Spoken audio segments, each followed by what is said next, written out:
Patricia Ann Boyd, born on March 17, 1944, in Tatton, Somerset, England, was the eldest child in a family deeply entrenched in the dynamics of post-war Britain.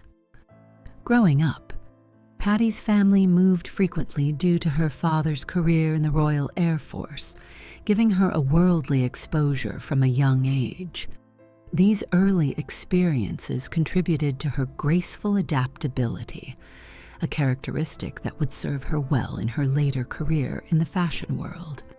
Pattie's childhood was marked by a sense of responsibility, as she often took care of her younger siblings amidst the upheavals of her parents' later separation.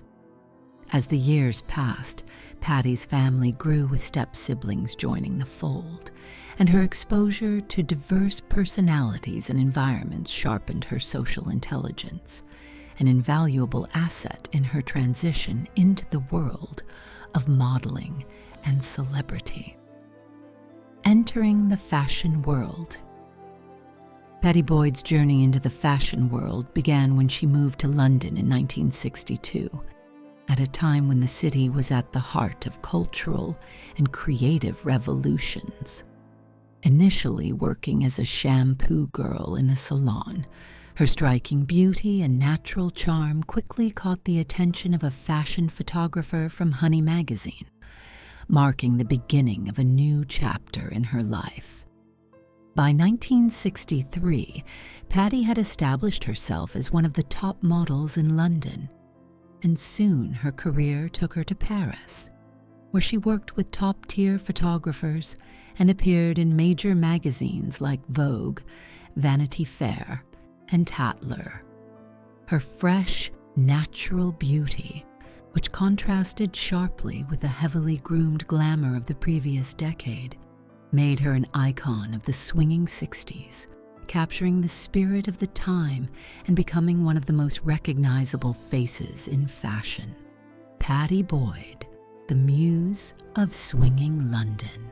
As Pattie's career flourished, she became a muse for some of the most famous photographers of the era, such as David Bailey, Terence Donovan, and Brian Duffy. She graced the covers of British Vogue and was frequently featured in fashion spreads, embodying a new kind of femininity, one that was both bold and effortless. Pattie's influence on fashion was undeniable, and she became a symbol of modern beauty in a time when women were reimagining themselves. In addition to modeling, she wrote a column titled Pattie's Letter from London for 16 magazine, sharing insider stories about London's vibrant cultural scene.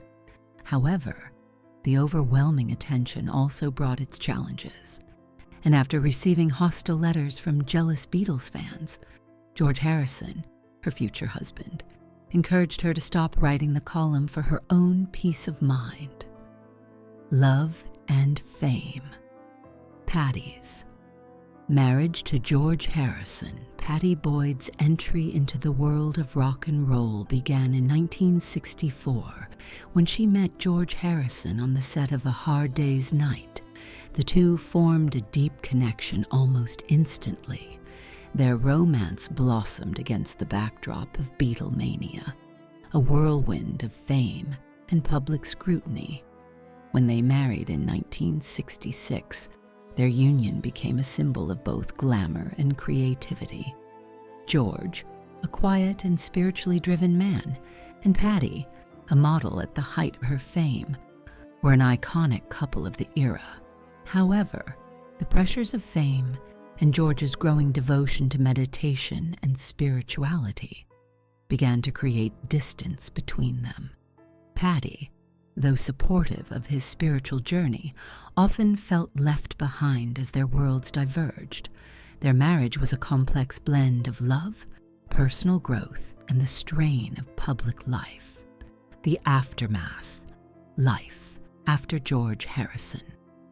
After her separation from George, Pattie found herself embroiled in another powerful love story with George's close friend, Eric Clapton.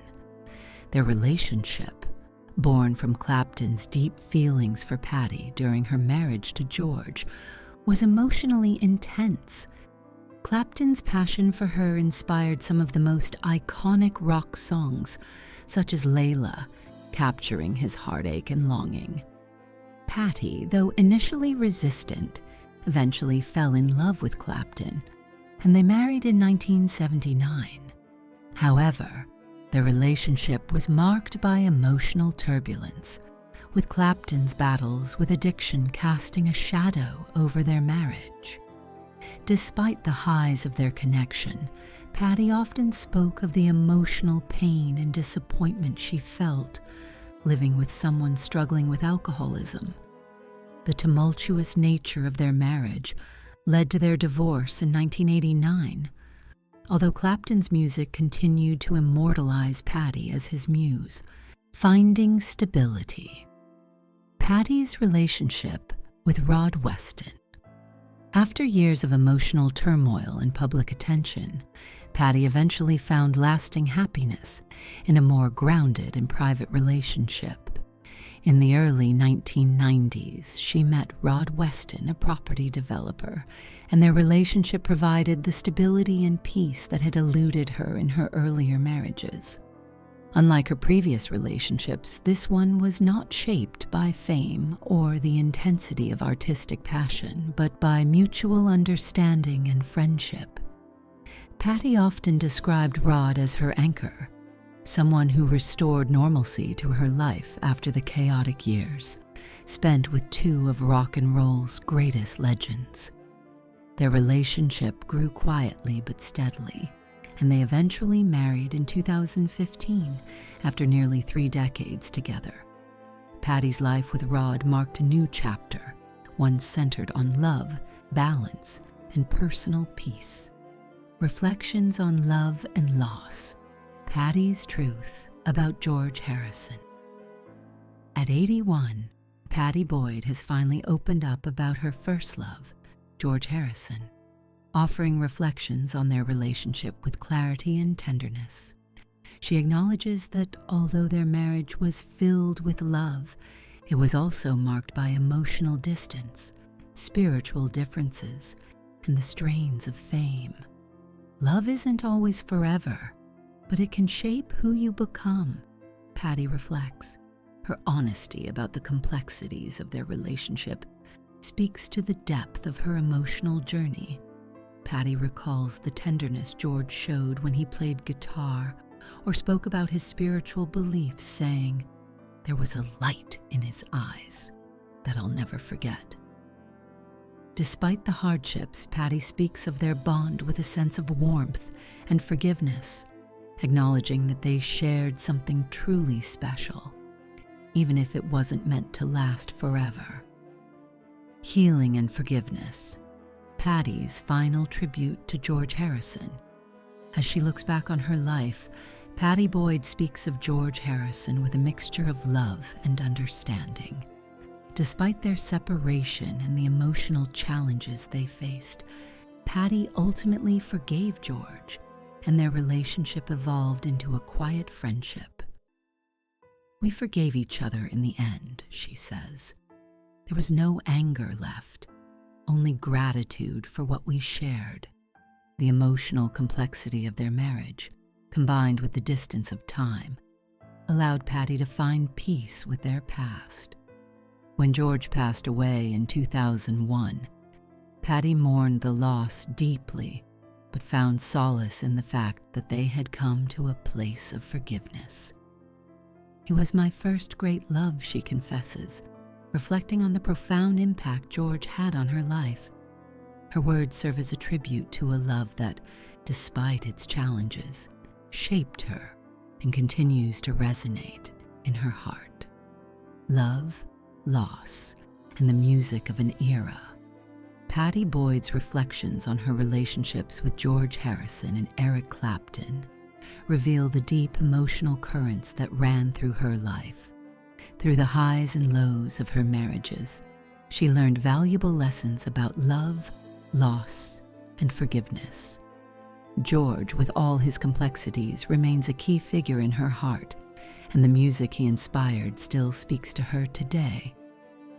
Sometimes I hear something on the radio, and it feels like he's still speaking to me through that song she shares, capturing the bittersweet nature of their love.